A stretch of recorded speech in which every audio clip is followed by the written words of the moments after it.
Bonjour à tous, nous voilà de retour à Carantec aujourd'hui, encore sous le soleil. Donc voilà, comme quoi en Bretagne il fait souvent beau quand même, parce que souvent on dit il pleut. Aujourd'hui il fait un magnifique temps. Donc voilà, j'espère que vous allez bien. Voilà, aujourd'hui j'ai envie de vous présenter toujours des petits producteurs locaux. On les oublie pas, le légume c'est important, manger 5 fruits et légumes par jour. Et c'est peut-être un peu moral ce que je dis, mais aujourd'hui il y avait des articles l'autre jour, c'est des produits, c'est le printemps. Et c'est important de les mettre en valeur. Aujourd'hui, deux produits que j'affectionne, dont un que ma femme n'aime pas, c'est les algues, mais c'est pour ça que j'ai quand même envie de vous les présenter. Aujourd'hui, pour commencer, on a une petite pomme de terre primeur, donc qui est de la Starlet. Donc voilà, qui est donc réalisée par Stéphanie et Jacques Le Reste à Roscoff. Donc ce sont des petits producteurs, voilà, Roscoff maraîchers pour Prince de Bretagne, je rappelle, hein, c'est une association de maraîchers qui a plus de 50 ans, qui eux œuvrent tous les jours pour des produits locaux.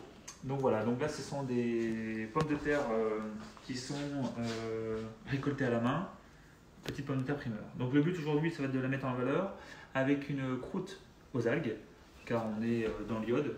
On est en Bretagne, c'est important de valoriser notre terroir. Et aujourd'hui, la société Bord à Bord, dont Hugo, qui est devenu un ami, ils ont une société voilà, où ils reproduisent de l'algue bio. C'est 100% biologique, c'est récolté à la main aussi pareil, sur les principes. Et il y a l'entreprise Baleine à Roscoff qui revend aussi pour le particulier et qui peut livrer aussi si vous voulez. Donc c'est assez intéressant. Et donc je vais vous la présenter sous deux formes. Sur la forme fraîche salée et sur la forme paillettes déshydratée. Donc la paillette déshydratée, ce sera pour la croûte d'algues. Si jamais vous n'avez pas de croûte d'algues, voilà, vous n'avez pas de paillettes d'algues, ne restez pas figé dans cette recette avec les paillettes d'algues et on pourrait très bien mettre une herbe séchée. Voilà. Donc aujourd'hui, j'ai décidé de mettre des algues en valeur, mais on pourrait très bien mettre de l'estragon séché, de la ciboulette, du persil. Vous mettez vraiment ce que vous voulez. Je sais que ma femme, elle a ça, elle aime bien ça. C'est des petites herbes comme ça, ciboulette du croc. Aujourd'hui, on peut très bien remplacer l'algue par ceci aussi. Donc, je répète, dans les recettes, ne restez pas figés sur la recette de base. Servez-en pour vraiment retravailler dessus. Donc, en quelques mots, je répète, on a la pomme de terre primeur de chez Stéphanie Le Reste à Roscoff, avec les algues de chez Bord à Bord à Tollet. Voilà, donc on est vraiment dans le bassin du Léon et le but est vraiment de les mettre en avant. Donc on va faire une pomme de terre primeur en croûte d'algues et une crème un peu fines herbes et algues. Voilà, tout simplement, pour montrer un peu le fait de travailler l'algue différemment. Et aujourd'hui, cette recette, elle est faite au four. On cuit les pommes de terre à peu près 35 minutes dans cette croûte à 175-180. Mais si, comme il fait beau en ce moment, on fait beaucoup de barbecue. Et on pourrait très bien mettre les pommes de terre dans la braise, dans cette croûte au sel. Ça va les protéger comme un aluminium. Et surtout, ce qui est bien, c'est qu'une fois cuites, après 35 à 40 minutes, on peut les garder 20 minutes chaudes dans cette croûte. Et je répète, aujourd'hui, l'algue va s'associer bien avec le poisson. Mais on pourrait très bien mettre des herbes sèches à la place et faire avec de la viande. Voilà. Donc, on va commencer la recette. On va faire la pâte. Alors, pour la pâte, j'utilise le Thermomix, mais on pourrait très bien utiliser un robot, un Magimix, un Kenwood, ce que vous avez à la maison. Donc le but, on va mettre 200 g de farine. Donc ça va être pour 10 pommes de terre. Alors le fait de le faire au robot, ça va homogénéiser un peu la pâte. Vous voyez, donc là je mets les paillettes d'algues. Donc là c'est un mélange, ils appellent ça une salade océane. Donc vous les retrouvez partout en Biocoop et comme je répète, à Baleine à Roscoff, ils peuvent le vendre aussi. Là-dedans, dans ce mélange salade océane, vous avez la dulce. Donc vous avez la dulce comme ceci, donc c'est celle-ci, hein, voilà, qui est un peu violacée, celle-là. On a le nori qui est là, et la laitue de mer. Donc c'est les trois plus courantes, plus comestibles, qui sont séchées. Donc c'est un mélange assez couleur, donc c'est assez intéressant. Donc à ça, on va rajouter donc, du gros sel marin. Celui-là nous vient de chez Lionel Charteau. Vraiment, très bon sel aussi. Voilà, il y a un gros travail aussi là-dessus. Donc là, on va déjà mélanger les éléments. À ça, on va rajouter 60 g de blanc d'œuf et on va rajouter un peu d'eau. Alors l'eau, c'est un peu aléatoire, c'est selon l'humidité de l'air, c'est un peu de tout. Donc là, dans mon petit ramequin, il y a 50 g d'eau. Il ne faudra vraiment pas aller plus. Voilà, et il faut que ça forme une boule homogène. Le fait de le mélanger au mixeur, c'est pour se faciliter aussi, ça n'en met pas partout, et au moins c'est plus facile, et ça va vraiment homogénéiser les choses. Bon.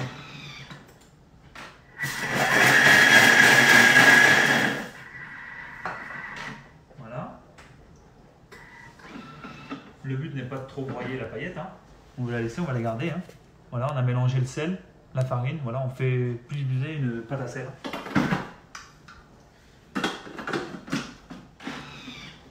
60 g de blanc d'œuf, c'est équivaut à 2 blancs d'œuf.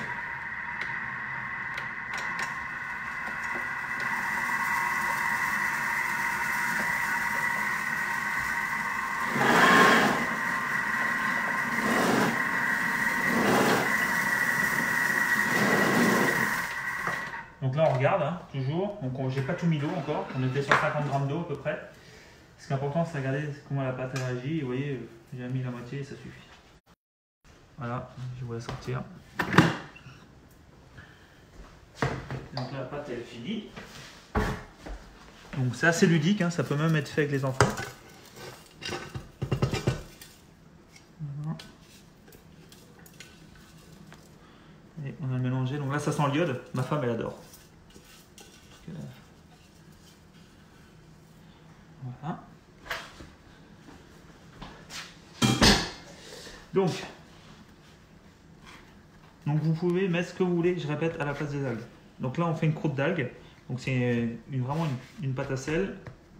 J'ai mis quoi? J'ai peut-être mis 30 g d'eau, même pas, ça va dépendre de l'humidité que ça va incorporer. L'algue est déshydratée, hein, celle-ci, comme ça va permettre de prendre. Alors, dans le but, hop, on la travaille un tout petit peu. On fleure son poste. Voilà. Et on la baisse assez finement.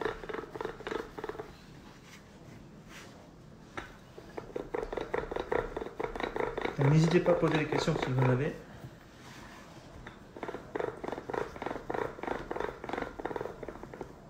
Donc c'est comme une pâte morte. Hein. Alors je vais vous montrer de manière assez simple. Voilà, alors aujourd'hui moi, on va encore la baisser un tout petit peu.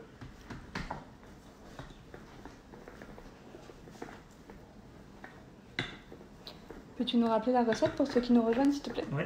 Alors, donc là on est sur une pomme de terre primaire, Starlet, qui nous vient de chez Stéphanie et Jacques Le Reste à Roscoff, qui sont des maraîchers Prince de Bretagne, qui sont des premières primeurs que vous retrouvez dans nos rayons, un peu partout, chez nos commerçants, tout ça. Donc un produit qui est assez court malgré tout, et donc là on est en plein dedans, on n'a pas besoin d'éplucher, qu'on peut manger comme ça, sans effort, et puis c'est super bon quoi. Elles sont super moelleuses et tout ça, et on va les faire dans une croûte d'algues.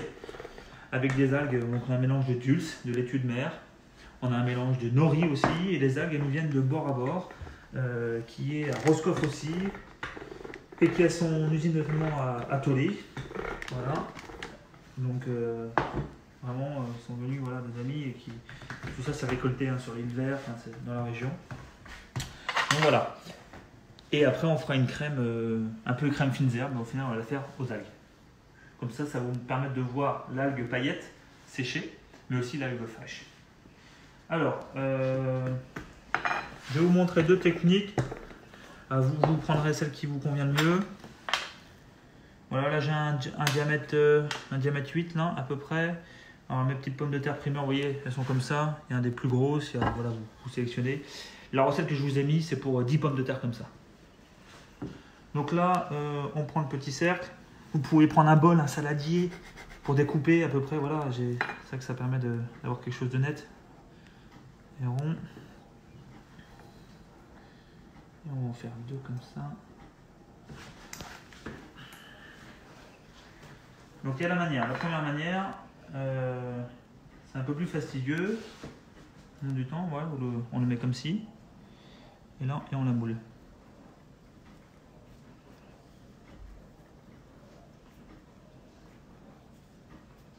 Alors s'il y a des petites imperfections, donc il n'y a pas besoin de l'humidifier, c'est pour ça qu'il ne faut pas trop non plus. Et là, elle va se former toute seule, voilà. Et là, vous me l'abaissez au fur et à mesure. Et là, elle va se fermer. Si jamais vous êtes un peu embêté, on consolide. C'est une pâte qui s'agglomère plutôt bien. J'ai vraiment le principe de la pâte à sel. Vous voyez, ça nous fait comme un petit galet. Ça, ceux qui sont en manque de mer, et ben, un petit galet de pommes de terre. Simple. Donc après, donc là on est sur du diamètre 9, à peu près 8-9 pour le cercle. Vous mesurez. Voilà, on le façonne. Voilà. Tout ça, vous voyez, on a des petits galets qui sont formés. Vous voyez, ça dépend de la patate. Il y en a, ça passe nickel. Bon, le calibre. Voilà, comme ça, vous avez des petits galets. Donc ça, c'est la première façon. Et la façon un peu plus simple, je trouve, qui va être plus facile pour gagner du temps, on va le faire un peu comme si on faisait une tourte. Comme ça, on n'est pas embêté et on gagne du temps sur le façonnage. Alors, on va prendre deux petites. Voilà. Alors, on va faire comme ceci.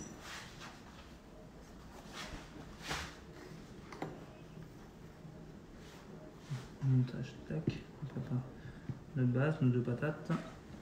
Ça, on va le rabaisser un petit coup. Ouais, vous pouvez le rabaisser, il n'y a pas de problème.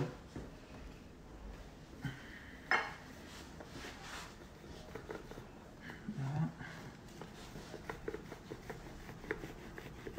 On décolle un tout petit peu, mais je ne veux pas trop mettre de farine parce que je veux qu'elle colle à la patate. Voilà. Comme ça, il n'y aura pas de chute avec ce type de pâte. Hein, parce que vous pouvez la rabaisser à l'infini. Le but, gardez en tête qu'il faut que ce soit quand même assez fin. Voilà. Et voilà. Donc là, elle colle un tout petit peu. C'est le but. Et là, on vient la mettre dessus. Et on fait comme une petite tourte. On ferme hermétiquement.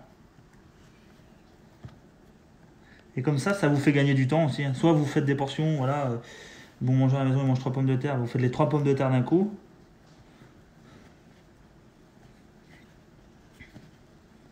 Et là on ferme hermétiquement. Voilà, c'est sûr, c'est un tout petit peu moins esthétique, mais ça permet de gagner du temps. Et voilà, vous avez le choix. Soit vous les faites en duo, vous pouvez très bien en faire une grande et en mettre 10 d'un coup, ou alors vous les faites en individuel comme un petit galet. Je trouve ça c'est assez mignon, mais ça demande un peu plus de travail. Donc voilà, donc je voulais vraiment vous montrer les deux techniques. Alors, pour gagner du temps, j'en ai fait un tout petit peu avant le live. Et il faut savoir que là, quand elles partent en cuisson, on part sur 35 minutes à 175. On pourrait très bien les jeter dans la presse en une demi-heure. Et à la résultat, ça va nous donner ça. Voilà. Donc là, on a une pomme de terre qui est en croûte, un petit galet là. Donc là, elle est cuite. Elle vient de terminer là, elle a sonné, donc elle a cuit une demi-heure. 175. Donc je remettrai bien toutes les températures sur la vidéo, comme ça vous aurez tout. Et là, on peut la garder comme ça 20 minutes. Elle va rester chaude pendant 20 minutes. Donc c'est assez bien, ça nous permet de gagner du temps. Et pouvoir aussi, ou ça peut être comme ça, on oublie dans le four. Et ça va apporter un peu de suaveté. Alors, on va en parallèle faire la petite crème.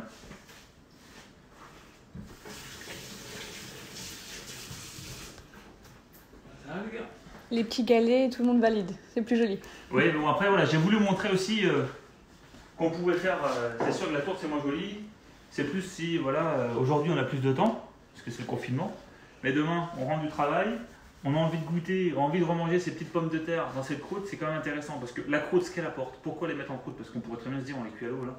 L'avantage de mettre comme ça, c'est qu'on n'apporte pas d'humidité à la pomme de terre, on garde le moelleux de la pomme de terre, le côté vraiment, côté un peu pluche ici va être plutôt salé, et côté iode qui va ressortir forcément, et l'intérieur va être ultra moelleux. C'est l'intérêt de la mettre en croûte comme ça. Alors pour l'utilisation des algues fraîches, c'est très très simple. On prend 2 bains d'eau froide.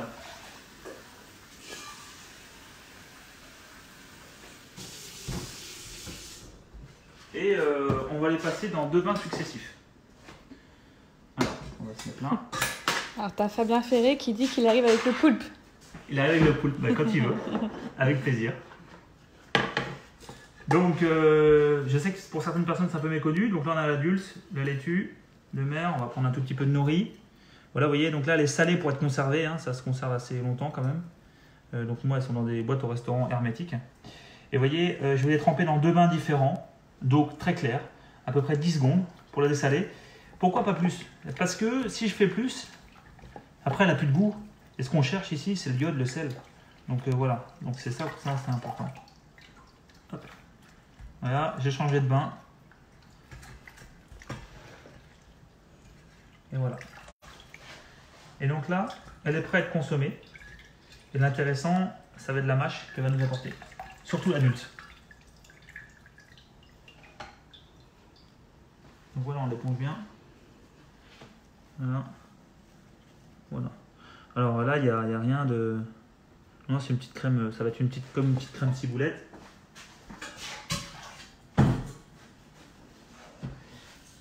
Et si jamais, tout simplement, vous vous dit, mince, j'en ai trop dessalé, vous la remettez au gros sel. Et l'action sera la même.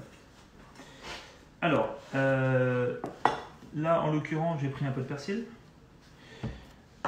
Pour cette recette, on a du fromage blanc. Donc la base, c'est le fromage blanc. Donc là, j'ai un fromage blanc lissé. On peut très bien prendre un non lissé. C'est même un petit fromage blanc de ferme. Hein. C'est possible. J'ai pris donc la crème fraîche. Voilà. Donc là, c'est vraiment une petite crème propre. On va mettre une demi-échalote dedans. Et on va travailler avec une râpée de citron vert. Donc là, on va ciseler un peu de persil. Donc il a été équeuté et lavé juste avant, pour gagner un peu de temps.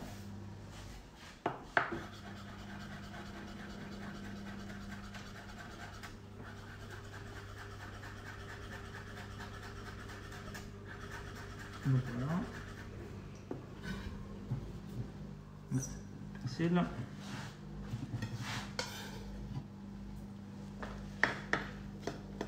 L'échalote, alors vous pouvez très bien l'émincer, la ciseler comme vous voulez. Ça c'est selon votre dextérité. Vous pouvez repasser un petit coup de couteau dessus. Marilène demande si la crème fraîche, il la faut légère ou épaisse? Toujours épaisse. Moi, quitte à mettre de la crème, je ne veux pas mettre de la crème légère. Voilà, le but c'est, si on met de la crème, on est conscient, on se fait plaisir, on met de la crème.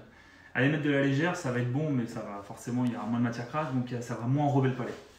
Donc c'est pour ça que...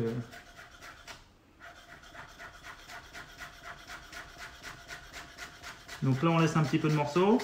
Donc là ça suffit, une demi, par rapport à la quantité. Voilà.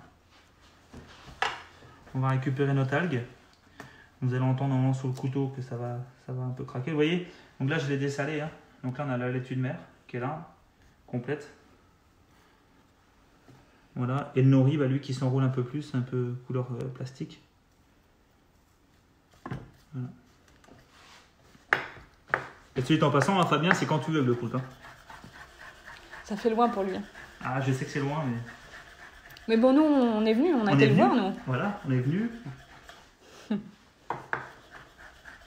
Donc là, on la hache, un petit peu grossièrement. Voilà. Voilà, et là, ça suffit. On a raison à peu près de 10%. Voilà, donc là, ce que j'ai... Voilà, trop... On laisse vraiment un peu de mâche, parce que là, c'est un côté un peu intéressant. Et donc là, ce qui est intéressant dans mes recettes, même au restaurant, ce que vous pouvez retrouver, c'est ce côté un peu thermique. Moi, c'est ce que j'aime. Donc, c'est mélanger tout ce que font nos agriculteurs, nos maraîchers sur la terre, avec nos pêcheurs. Et voilà. Donc là, une petite râpée de citron vert. C'est pareil, on a des magnifiques agrumes à Plouélan, à 4 km. Ça, c'est top. Les mains de Bouddha, j'ai pas de main de Bouddha, j'ai du citron vert. Mais on aurait pu mettre un peu de citron caviar, des petites choses. Et voilà. Et donc, on va mettre un petit zeste. Un petit jus de citron vert. On peut très bien mettre du citron jaune aussi. Aujourd'hui, l'assaisonnement, attention, sur le sel surtout, plus ou moins, parce qu'on a rajouté les algues, et les algues vont assaisonner. Un tour de poivre. Voilà. À très vite, quand t'as pas de problème, tu regarderas en replay. Voilà. Et voilà. On mélange ensemble la crème, le fromage blanc. Voilà. Le fait d'avoir mis un peu de fromage blanc aussi, ça va alléger un tout petit peu, mais voilà. Et voilà. Donc c'est tout simplement une crème à pommes de terre, hein, tout simplement. Il n'y a rien de nouveau. C'était pour vous rappeler les petites recettes simples. Et surtout, je voulais vous mettre en valeur la pomme de terre primeur, qui peut se faire également sauter, cuit vapeur pour aller dans les salades. Vraiment, c'est ça. Donc c'est vraiment pas fait par contre une purée pour. Elle peut être juste un peu écrasée à l'huile d'olive rapidement, mais elle n'est pas faite pour faire de la purée. Voilà, le but c'est de la manger comme ceci, et c'est comme ça qu'elle est. Et donc là, je vais vous montrer du coup, je vais vous découper une pomme de terre qu'on avait mis. Voilà. Bon, tac. Et là, vous pouvez donc les garder à peu près environ, comme je disais, donc 20 minutes. Et ça peut superbement bien accompagner un poisson. Ou pas, donc là, vous la fendez un petit coup. Hop. Vous la fendez comme ça un petit coup pour que ce soit facile. Hein, vous voyez, donc là, elle est fumante. Avec un petit couteau, voilà. Et sinon, vous l'ouvrez avec un gros couteau. Voilà. Donc là, elle est cuite. Alors par contre, voyez, là, la pomme de terre en soi, elle va se manger, mais la croûte ne se mangera pas. Voilà, la croûte est vraiment là pour apporter du goût gustatif. Je ne l'ai pas épluché, on est bien d'accord. Hein, comme ça a permis de... Hop.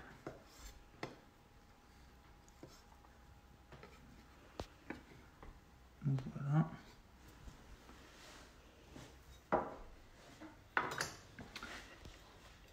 Et donc à servir donc sans modération avec un petit peu de crème.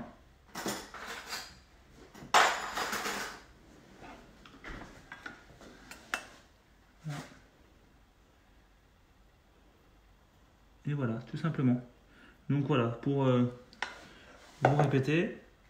Donc là, c'était sur une pomme de terre primaire, donc Starlet, qui nous vient de chez Stéphanie, le reste à Roscoff, avec une petite crème algues et fines herbes. De chez Bord à Bord, donc voilà, vraiment pour mettre en valeur les algues aussi. Il faut penser à nos producteurs, parce que l'algue est importante aussi pour la santé et on en consomme de plus en plus. Donc voilà, aujourd'hui c'était vraiment pour vous présenter, donc c'est une recette très très simple qui peut se refaire vraiment facilement à la maison. Si vous ne voulez pas le travailler avec les algues, vous pouvez travailler avec des herbes sèches, comme j'ai répété, que vous pouvez très bien travailler avec de la viande, ou autrement, tout simplement comme moi avec un poisson, comme on est en bord de mer, il fait super beau, et donc voilà. Donc ça c'était la recette d'aujourd'hui, et voilà, j'avais un petit message à vous passer au nom des pingouins dans ma cuisine. Mon dernier live sera vendredi prochain, donc, mais ce sera pour revenir plus fort, car on va arrêter la production un peu live, mais on va démarrer la production de plats emportés, donc sur Carantec, sur Postpoder au Château de Sable, au Castellar à Plougarneau et au Belvédère à Brest. Et donc à partir de lundi soir prochain, il y aura des commandes qui seront possibles à retirer en drive dans chaque établissement. Donc pour l'exemple de Carantec, à partir de 18 h le soir, on pourra retirer, si vous le désirez, un menu entrée, plat, dessert pour 20 € ou plat dessert à 17 € et le choix de vin. Donc tout sera expliqué dans les communications Facebook et donc il y aura une plateforme, tout en prépaiement. Et donc si vous désirez manger notre cuisine, pour avoir des pingouins dans votre cuisine, avec des plats préparés simples et goûteux, et surtout avec des produits locaux pour mettre en valeur nos producteurs locaux. C'est vraiment l'essentiel de notre démarche, et de vous accompagner et puis pouvoir apporter un peu de réconfort dans ce confinement, car je pense qu'il y a beaucoup de gens maintenant qui ne savent plus trop cuisiner à la maison, qui tournent en rond. Donc on apporte nos services et on peut vous faire manger tous les soirs. Donc voilà, je vous remercie pour votre attention. Donc en résumé, où est-ce qu'on réserve? Alors pour réserver, on va réserver, là on a rien de mettre en ligne sur nos sites internet. Il y aura un lien qui va se générer et on pourra tout commander par internet. Voilà. Payer par internet, commander sur nos sites internet à nous. Voilà. À partir sûrement de fin de semaine? À partir de fin de semaine, voilà. Dès l'instant qu'on avance, je publie sur ma page Facebook, sur la page des Pingouins et l'hôtel de Carantec et sur les autres établissements, et on vous tient informé au plus rapidement. Si vous avez des questions sur quoi que ce soit par rapport à ça, n'hésitez pas à me contacter par message privé. Merci à vous, bonne journée, et on se retrouve vendredi pour une recette de shiitake de chez Gwenaël à Carantec. Et oui, on a des shiitake à Carantec, avec toujours une maraîchère Prince de Bretagne, et également les moules Locano de chez Alain Morvan, de Carantec également. Donc voilà, donc j'ai vraiment envie de mettre tous ces gens-là en avant parce qu'aujourd'hui c'est grâce à eux si je peux fonctionner demain. Merci beaucoup, bon après-midi à vous et à bientôt.